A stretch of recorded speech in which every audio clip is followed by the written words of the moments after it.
How to change Spotify country location without being there. Let's get started. First thing you want to do is launch your preferred browser and navigate to the website spotify.com. Once you're over here, provide your credentials and log into your account. Then click on the settings option. Click on the option view account. Here you're going to find different option. Navigate to the option edit personal info.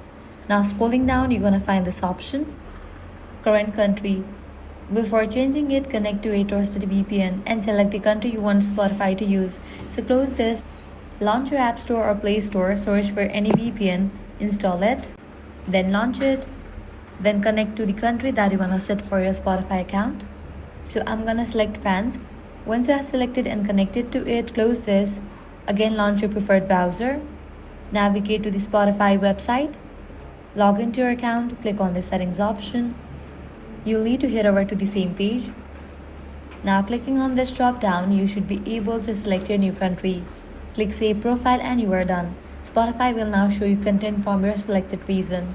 That's how to change your Spotify country without being there. If this guide helped you out, do not forget to like, share and subscribe.